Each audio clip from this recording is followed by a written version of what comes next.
Top five, top five, top five.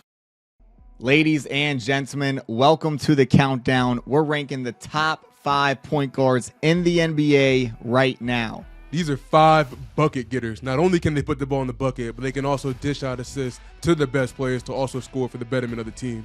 That's right, and this might be the most loaded position in the NBA. So many high-quality players that didn't make this list, but we're talking about the guys who did. So with that being said, this video is sponsored by Fangear Nation. You can get those great jerseys for a low price. Can check it out at the link fangearnation.com and get those NBA jerseys, NFL jerseys as well, even some MLB too. Dope-ass jerseys for a great-ass price. You can't beat it. That's right. And so getting into the countdown, we're starting out with number 5, Kyrie Irving. This guy might be the most skilled player we've ever seen touch the basketball court. An absolute wizard when he's on there, just with the handles, with the left, with the right, putting the ball in the basket, at the cup, being able to shoot from deep. He really can do it all on the offensive end, and that's why he's on this list, because he's such an effective scorer. And obviously there's a lot of off-court antics that have come with Kyrie Irving from the past, and all the things that, we won't discuss today, because we're talking about what he does on the court. And when he's on the court, he's as good as any of them, because he's able to put the ball in the basket at a high clip. He scores at all 3 levels, gets other players involved, and really just does everything you want leading scorer to do, pretty much. Yeah, we're talking about basketball today. We'll worry about all that other stuff on a different day. Kyrie Irving is a limitless scorer. This guy could average 45 points tonight if he truly wants to. But honestly, Kyrie is not a selfish player. Like, he does a good job of passing the ball to his teammates, giving the ball to Luka, letting Luka cook, and then when it's Kyrie's time, he handles his business. And at the end of the day, Kyrie's not a three-point shooter. He doesn't take a lot of threes, yet he still puts up big-time points per game numbers at high field goal percentage clips. He really just gets the job done in every way. He's a true poet. He has the best handles we've ever seen in NBA history, and he might be one of the best and fantastic finishers we've ever seen in NBA history. Exactly. Those Uncle Drew skills he developed on the court back in the day, we're seeing it on full display now in the NBA.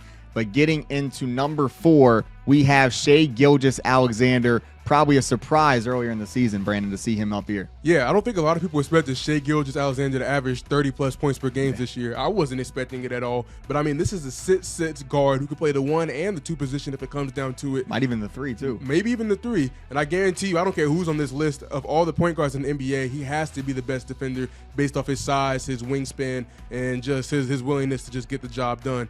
This guy's, like we talked about Kyrie not shooting a lot of threes. Shai Gilgeous-Alexander does not shoot threes really at all. Might average 2-3 threes a game, yet he averages 30-plus points per game, shooting 52% from the field.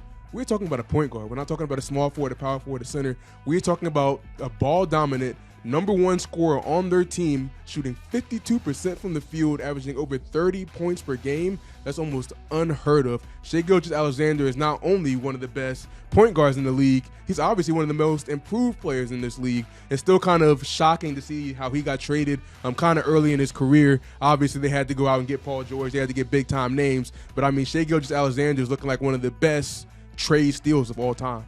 Yeah, and you talk about the improvement, like, he might be one of, if not the only player in the game who went from an all-star borderline caliber player to an all-NBA caliber player this season, elevating himself into a 30-point-per-game scorer. And it's just so impressive to see on a young Thunder team who wasn't expected to do jack shit. He's pretty much single-handedly leading them into that play-in conversation. And when you talk about a team like the Thunder who has, I don't know, no other scorers that are putting up 17 or more. So he pretty much has double the amount of points per game than any other player on his team. So every single defense he's playing, every single night, they're targeting one guy. Zoned in on him. Exactly. And that's SGA, and it doesn't matter because he's still getting buckets. He's still doing his thing. He's still making things happen. And like Brandon said, he's not the best three-point shooter, but what he does within the arc, it's really one of the best in the league because he's able to hit mid-rangers. He's able to take it to the cup, and he just has mastered so many different parts of the game that he didn't have earlier in his career, and it's just very impressive to see the improvement from him early on in his career so far. No question. Like you said, Rob, I think the second best scorer is Josh Giddey,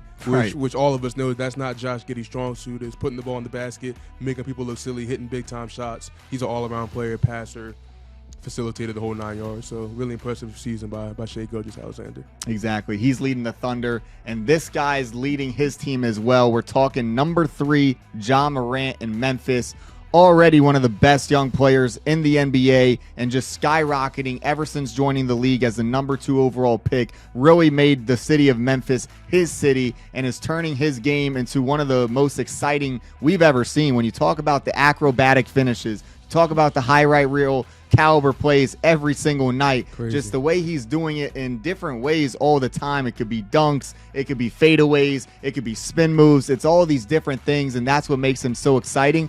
But it's not just the highlights that makes him so great. He's doing it consistently as well. You can check the stats. You can check the box scores. You can check the production that he's giving to his team. The points per game are there. The assists per game are there. The efficiency is there. You could compare it with MVP Derrick Rose, and he's actually topping him in every major category. Points per game, assists per game, rebounds per game, field goal percentage. We're talking about MVP Derrick Rose, who we used to view as one of the best seasons we've had in recent history. And Ja Morant's topping it and not even in the MVP conversation, which just shows how great the league is right now. Yeah. But when it comes to Morant, he's leading a young Memphis team. He's leading them into the top of the West, and he's really doing it in a way that we haven't seen before, and it's going to be exciting to see how he continues to carry it into the future. Yeah, Memphis is a small market team. I think we've seen Memphis at their peak when they had Zach Randolph and Marc Gasol and Mike Conley and shit. And what were they, 3-4 seed?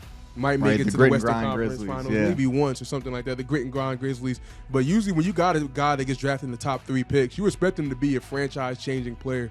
But the way that Ja Morant has elevated this Memphis Grizzlies organization is actually incredible. And we talked about Kyrie being a limitless scorer. This guy has limitless bounce. When he jumps, he keeps getting higher and higher and higher and does some of the craziest poster dunks, craziest acrobatic finishes we've ever seen. And Ja, like, yeah, everything that he does on the court is fantastic, but the type of teammate he is ridiculous as well. You see, like, love him or hate him, the Memphis Grizzlies, a lot of people aren't fucking with them anymore because Dylan Brooks and, you know, the whole antics and all that type of stuff. But, I mean, Ja has this team dancing. He has them loving each other. He has the chemistry and the camaraderie really through the roof. And part of being a point guard is being a leader. Like, it's also called a point guard. Like, these are the guys that really – like generate the whole team and keep the team together and keep guys involved. Like, you don't want your point guard just scoring and not doing anything else. Ja is averaging 8 assists per game, which I think is way up from what he's done in the past. He's really doing a good job of keeping all these talented players, all these young players on this Memphis Grizzlies team involved, and that's why they're thriving as the 2 seed. Yeah, I don't think Grizzlies fans have ever been more excited about their team, and it's because of that guy, Ja Morant, out of Murray State, staying in Tennessee, and elevating the Grizzlies into one of the better teams in the NBA. No question. And moving on to number 2, we got Damian Lillard, Brandon. Dame Dollar, you know what time Dame time. You know what time it is. It's Dame time. We talked about limitless scoring. We talked about limitless bounce. Now we're talking limitless range. It doesn't matter if you're 50 feet from the court or 50 feet from the three-point line, 50 feet from the basket, 30 feet from the basket, 10 feet behind the three-point line. Dame Lillard can hit it from anywhere. Doesn't matter if he's running to the side, coming off the screen. Doesn't matter if he's just coming down the court, just pulls up at any moment. Dame's just been so impressive in every single aspect of being a teammate, of being a point guard, of being a competitor. He really has the championship mindset, and it's unfortunate that Portland has not been able to build the team around him to reach that championship level, but he stayed loyal, and that's why he's still out there knocking down threes. That's why he's just been a highly favored player, because that he's done it the right way. And not only does he do it the right way, he came up from a small school in Weber State. He was the number 7 or the number 11 pick in the draft. He waited his time. He went 6? Okay, went number 6 overall. So he waited his time and went up and made it up the way that the unconventional route. There's just so much respect for Dame. Just love watching him play. Love seeing him hit so many crazy shots, putting the ball in the basket. Dame Lillard's really that fucking guy.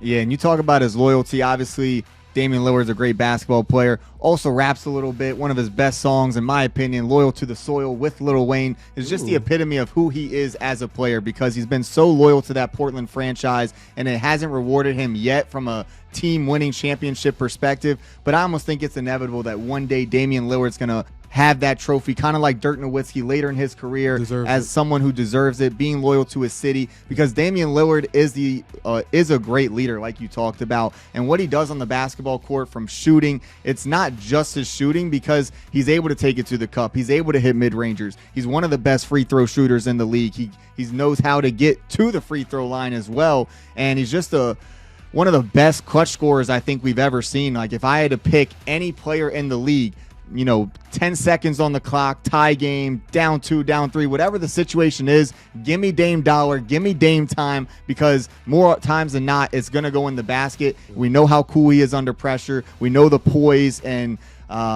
just overall self-belief that he has in himself to go out there every time. And he's obviously dealt with some injuries lately over the past couple years, but he's able to overcome it. He's having a career year in Portland. Obviously, he doesn't have the supporting cast like we talked about, but he's still able to lead them into that play-in conversation. And no one wants to get into a shooting contest with Damian Lillard because he can really shoot the lights out for sure. Yeah, I mean, one of the greatest moments in playoff history that we've seen recently was Dame hitting that crazy deep shot on Oklahoma City, hitting him with one of these, walking off the court. Yep. And it's like one of those shots, as soon as it went up, didn't matter how deep he was, that little quick step back, we all knew it was going in. So Dame just a tough bucket.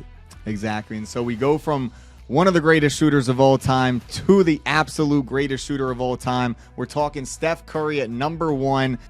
This is the reigning finals MVP, guys. 2-time MVP, a lot of All-Stars, a lot of All-NBAs. The resume is stacked, and obviously he's dealing with some injuries this year. He's not leading the Warriors to where we thought they would be at this point of the season. But, I mean, come on. We're talking about Steph Curry, a generational talent, one of the best players in the game that we've ever seen, especially when you talk about him changing the game of basketball. I mean, literally 10 years ago when he entered the league, or 15 years ago it might be at this point, three-point shooting was not at a premium like it is now. And now you have all these high-scoring teams. You have teams unloading threes at an ungodly clip, and it's because of that number 30 in the Bay. And he just continues to do it to this day, and he's still going off. He's still putting up threes after threes, getting to the free throw line, getting to the cup, hitting shimmies on people. And when you talk about Steph Curry, you got to keep in mind the track record, but you also got to keep in mind the playoff success, because when it comes to these guys on the list, sure, some of them might be having better regular seasons than Steph Curry, but I think the reason we went with Steph Curry at number 1 is because when the playoffs start, who would you rather have on this list than Steph Curry? I mean, yeah, I think there's really not even a competition when it comes to having somebody on this list that's better than Steph when it comes to playoff time. And we're talking about one of the greatest families in NBA history. Steph Curry has literally changed the game. His dad was a great shooter. His brother's a great shooter. Steph is the epitome of the greatest shooter of all time. There's so much that you can say about Steph. I mean, the deep threes, the tough buckets, the fouls, fighting off screens, getting whacked, getting bullied. I mean, you literally watch Steph play basketball. Like, he's getting tugged throughout the whole game, trying to come off screens. People are really actually hitting him and being really physical with him, and he still finds a way to just get that small sliver of light and throws up that 3 ball, and that just goes in no matter what. Doesn't hit a point of the iron, doesn't hit the net, doesn't do shit. Like, Steph, splash, brother, splash gang. I mean, I would never want to play Steph in the playoffs. I don't give a fuck who's on the team. Exactly, especially when you talk about his movement off the ball. Like, he just knows how to get open, knows how to just take his game to the absolute peak it can be, and we're still seeing it on display. And so that's why Steph Curry's number 1. Loaded list of top point guards. So many great players that didn't make the list, from James Harden to Tyrese Haliburton to Darius Garland, and all these guys that made the honorable mention. But you can go and create your own top 5 rankings with these guys for free. You can go to prosportsoutlook.com at the link and put them in whatever order you want. Share them with your friends. Talk a little shit. Who should be number 1? Who should not be? And be able to go from there. Go to prosportsoutlook.com. Let us know what you think. Type it down in the comments. Let us know what you think down there, too. Definitely smash that like button, and damn sure hit that subscribe button, because we're coming back with fire every single week. No doubt. So once you hit the subscribe and the like, then go check out Fan Gear Nation.